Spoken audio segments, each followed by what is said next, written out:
A traditional ruler is a traditional ruler for life. So when you are removed from your position, nobody wants you to still be in that same city because it will cause chaos. So they take you out, they banish you. That was traditionally in the olden days.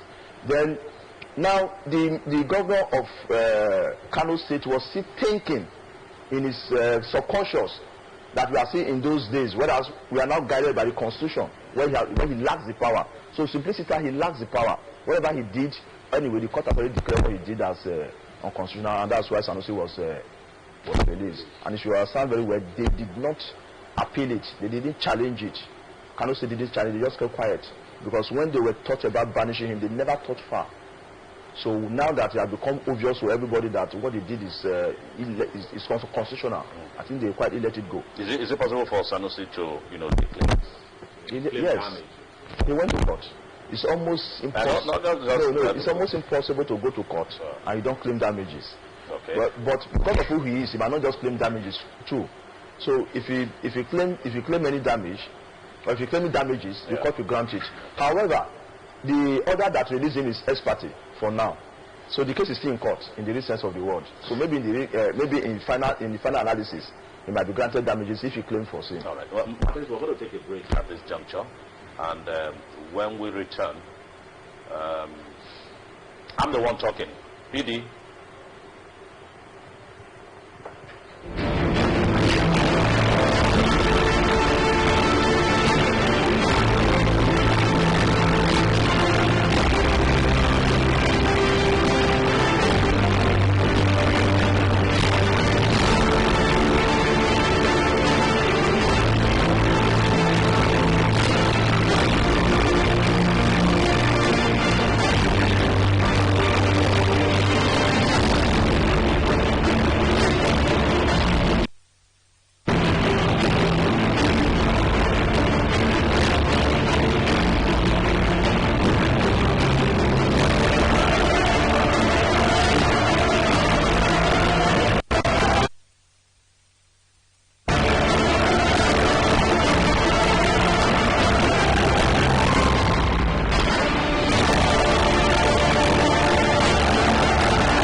Right, you welcome back from that little break to enable us introduce our other guest. We have Engineer Jemrai, who's an energy expert and, of course, public affairs analyst.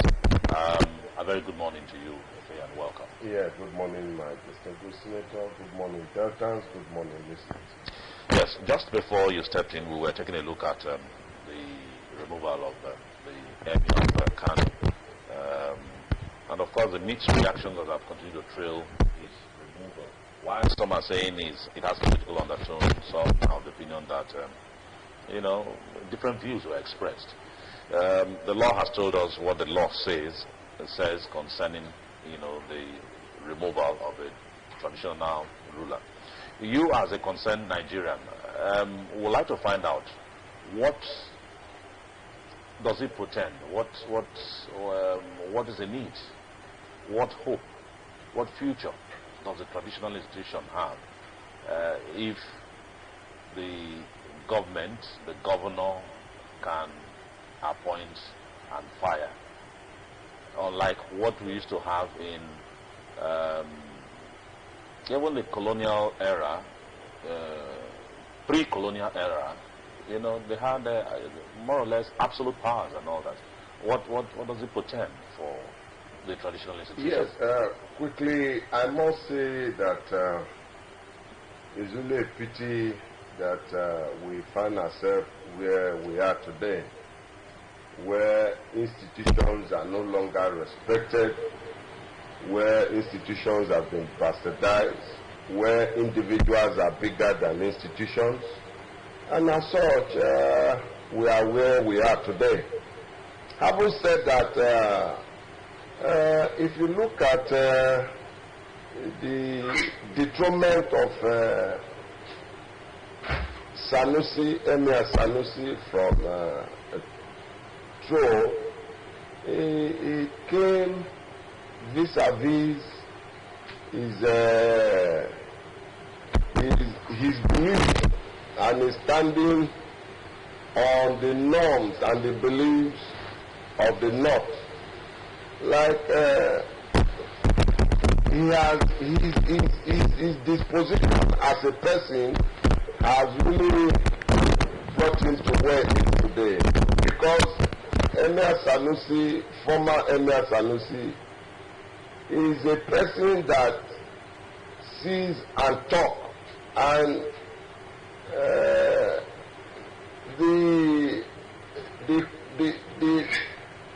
should I put it now, that the provision that make up or that made up for that emirate assume, let me use the word, assume that as an emir you watch more and you talk less. But the person of Sanusi is somebody that always talk. Whatever he sees, he talk by his disposition, by his person, and by his belief. Now, should a traditional ruler, if he sees something going wrong, should he just keep mum just because he doesn't want to, you know? Yes. Now that brings me back to where I was trying to lay a foundation. Don't forget that we're in a presidential system of government, and this presidential system of government was handed to us by the military.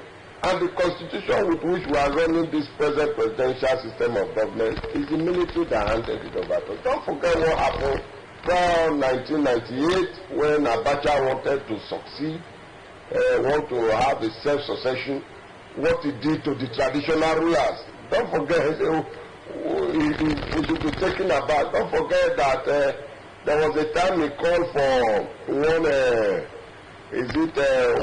what's it called now, that confab, where all the regions were represented, traditional rulers, and they were giving Ghana Moscow and Yoruba cards and all of that. So they know that for them to have a hold on power, they must subject these traditional rulers, otherwise under their feet. If not, they cannot have that hold onto power. So therefore, if you look at what has played out in the case of Emir Sanusi today, yes, like the law. Now, when we are talking about the law, who made the law? This handed over the constitution to us. So therefore, that institution, that royal institution, as far as Nigeria's constitution is concerned, is not given any regard, because if an emir can be appointed, it's just like any other appointment, appointing a personal aide, a messenger. Appointment is an appointment, whether a messenger, so long it comes from the governor, is subjected to the bidding of that governor. And that is exactly what has played out as far as Emir Sanusi. Let's look at the pre-colonial era. The method of appointment or enthronement of a traditional ruler, what it was, and how people revere these traditional institutions and what it is now. Has anything gone wrong? Anything different from what it was and what it is now? Yes. The difference is we have two types of traditional rulers. We have what we call the real traditional rulers and the traditional ruler by creation of law. Okay.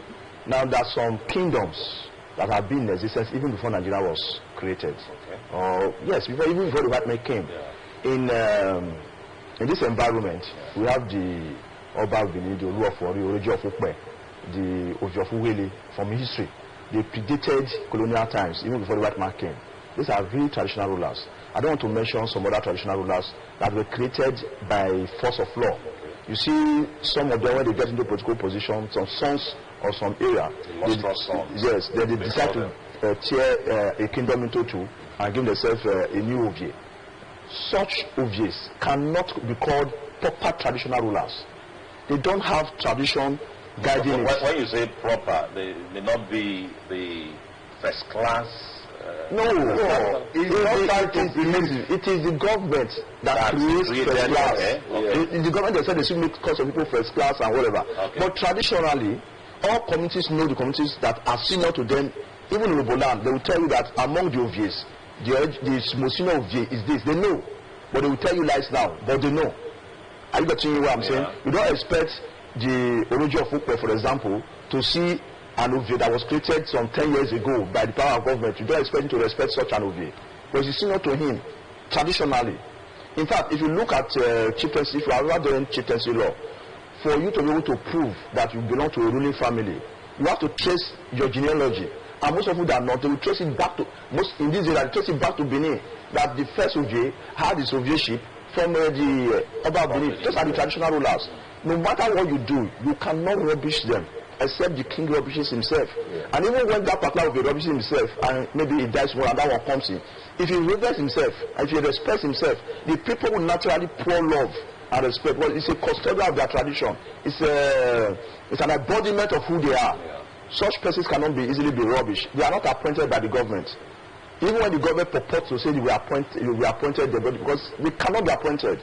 What usually happens is, how do they come into power? The tradition is there. When an OVA die, what happens? Even the announcement of his death, the succession plan, the tradition just follows it. The people just follows it. And so what the government usually do, what the government usually do is to give you a staff of office, a recognition. So they are not appointed; they are recognized. But what's the difference? Giving the staff of office, does that not give credence that, look, I've given you authority now? Hitherto you didn't have the authority, but the staff of office. The authority is innate in the people. The government cannot give that. What the government does is to recognize. That staff of office is to recognize. If you withdraw recognition, the people will see go to the palace of that their king. They will see revere him. They will see worship him. Are you get what I'm saying? But the only difference now is that government having withdrawn that staff of office. Ceases to recognize the money they pay, the constitutional money they pay to them. I think 30% of every local government allocation goes to them. Then maybe you will not get it. Finish. So, but I want to also make a point. Traditional institutions are guided by state laws. It's not federal laws. So each state has its own traditional chieftaincy law. Delta State has its chieftaincy laws. Edo State has its chieftaincy law, and Kano State has its chieftaincy law. I think they call Emirate law. Yes. Now, so you find out that now that for Delta State, I really don't know, but let me give an example of what I know very well. The Oba of Benin is not appointed by the governor. You ask me, when he dies, is he recommended by? No, by anybody. The process just follows. So after if you watch the last coronation of Oba, at the very tail end, that Oba has been coronated, he came into Rokota Hall. Oshomole now stood up and gave him the staff of office. But if you look, the real staff of office of the Oba is the one that stands behind him every day.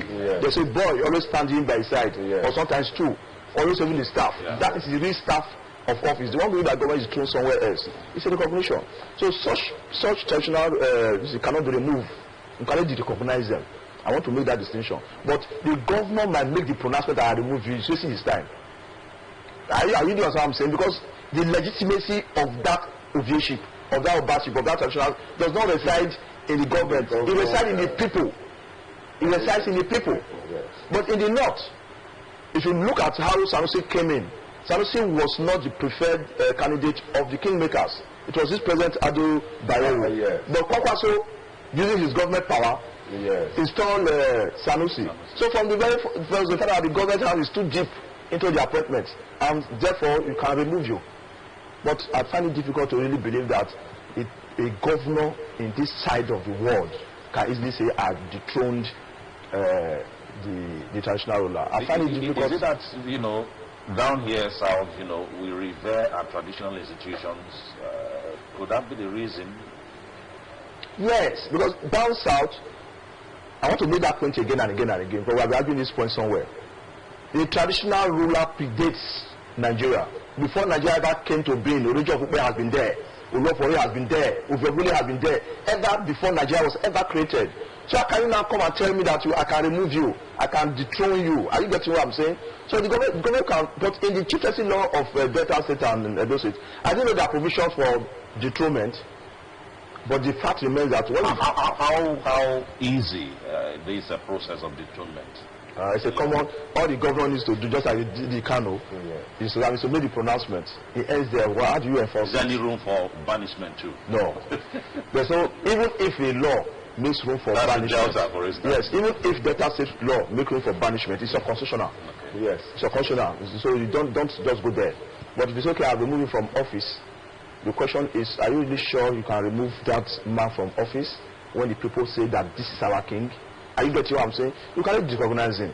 There are two aspects of jurisprudentially. That is to say, laws that can be obeyed and laws that will not be obeyed. You make mere pronouncements. The people will not respect it, except they themselves have come to agree that their own king indeed has faulted beyond traditional parameters.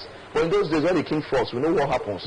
That's a calabash. Yes, he dies quietly, right inside the palace. Yeah. The people who kill him will be people to shout, "Hey, the man is late to whatever." But they knew that the guy has transgressed traditional institutions or beliefs are fundamentals. And usually the chief priest comes and makes the pronouncement, you are gone. Anyway, the issue of Sanusi's dethronement, you think some people are of the opinion that it's more of a political thing. What's your take? Yes, quickly, after the dethronement, I begin to see on social media that there is more to the dethronement than the eyes can see. But as a person, I don't want to believe that, because when issues are on for instance, border, some people are of the opinion that it's been fronted for 2023. Yes, that is where I'm going.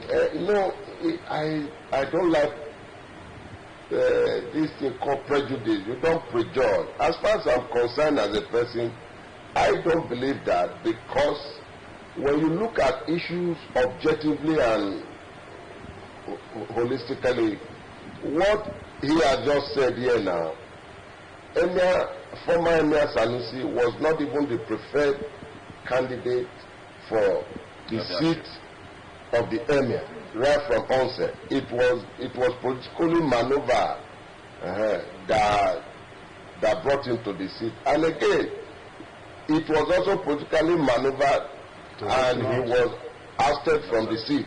So therefore, Governor El-Rufai coming to his aid, don't forget, Governor El-Rufai and Sanusi, they are close friends.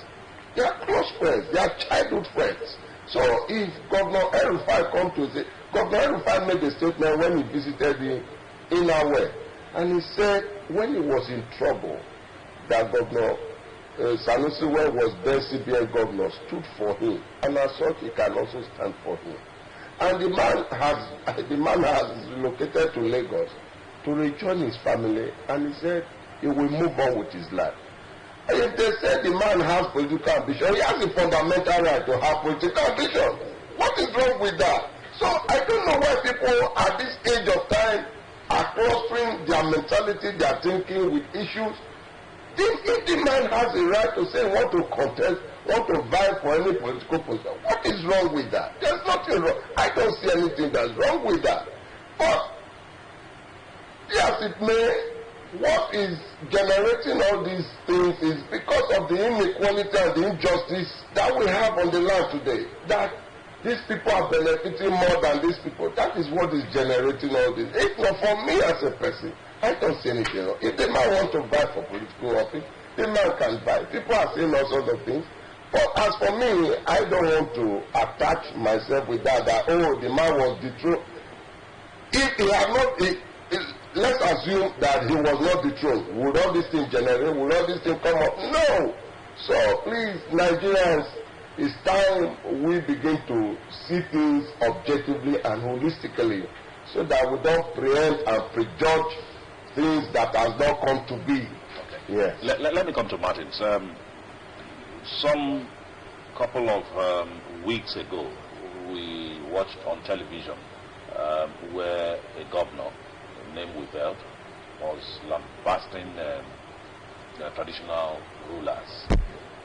That brings to mind the way and manner, in your own opinion, how some of these traditional rulers have been comporting themselves. In case, let me paint a scenario. There's a function, and see some of them, the way they scamper for, things. Yes, and all that. I know. I understand what you are saying. Yes. I watched I just want to give. Yes, I watched the video clip. I was shocked, extremely shocked. A traditional ruler does not represent himself. A traditional ruler represents his community, his kingdom, his people. And I don't know why they fail to realize that once you become a traditional ruler, you don't longer represent yourself. You represent your people. It's so shameful. When I was chairman of MBA Warri, we used to, sometimes we were invited for government functions in Asaba State House. And you see, after the program, you see traditional rulers will line up and they'll be given an envelope. I see them arguing over it. I mean, it hurts. It hurts to know. But if in that same vein, you see some traditional rulers, they will never be there. They are in their palaces. They will send other chiefs to represent them. That's the proper traditional ruler. Those are kingdoms that have respect and traditions. Dignity for themselves. Now, every palace, I have watched closely, every traditional ruler that has his stool, that's his throne, steeped in history, you won't see them behave like that. God bless you. You will never see them behave like that. That's very correct. Even the day you become the traditional ruler, your palace chiefs will tell you what is expected of you. They teach you. They force you. Yes.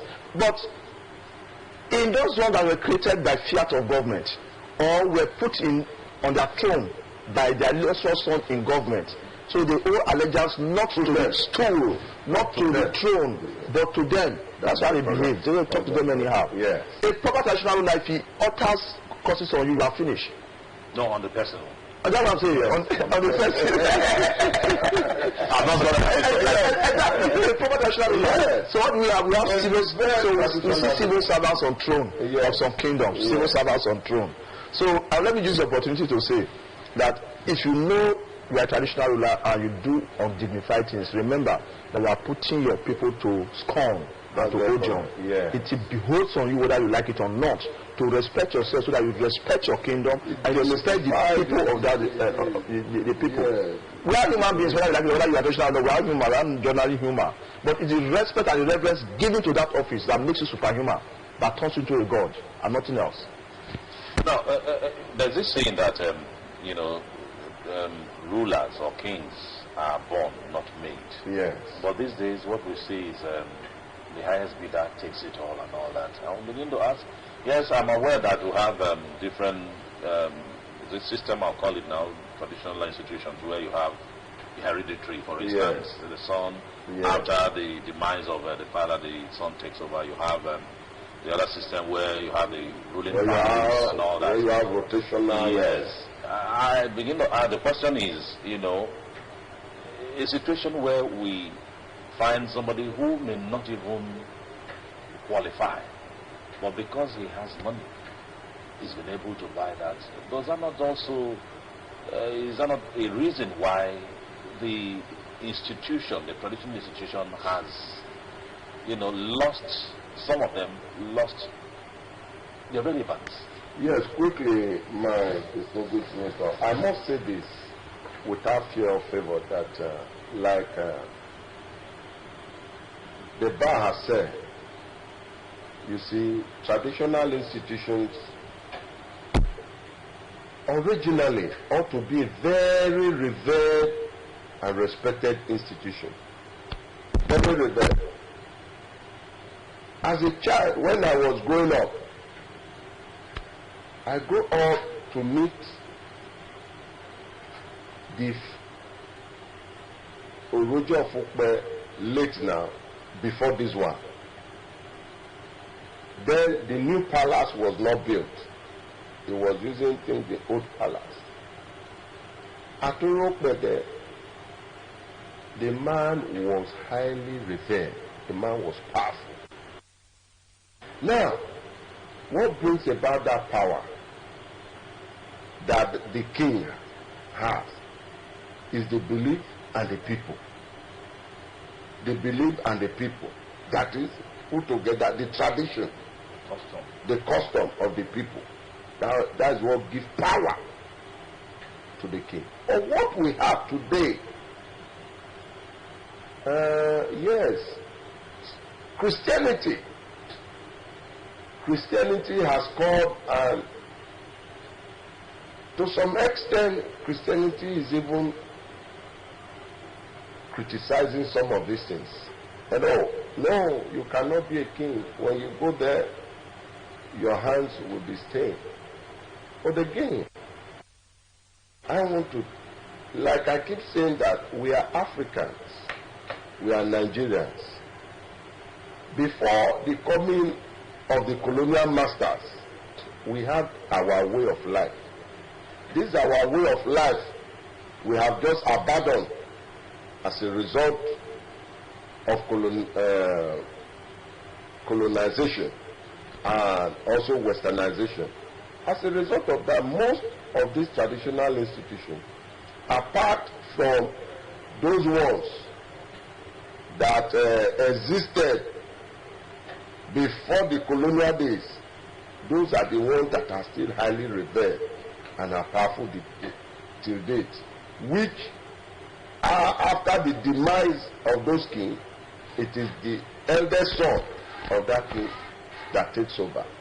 And the belief system of such kingdom, it says that it has been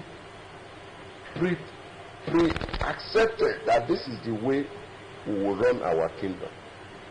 So anybody cannot come and say this is the way we want to do it. No. Like the Oba of Benin, he made mention of. When the Oba was installed, I learned tentatively that this present Oba, the processes he undergone to become even Oba, he even went more further than his late father. And that's what has given him so much power today. You cannot, as a person, as a chief, no matter how wealthy, how famous, how illustrious you are, you cannot stand up and speak against the Oba, because the Oba, that too, is sacred on his own. Therefore, our king should see that most of this kingdom is not just because the people felt we should exist as a kingdom. No. It is a belief system that brought them together and say, let us exist as a kingdom. But some of these kings, they see it as a way, as a way of, and because of that, we also run the kind of government we practice, where people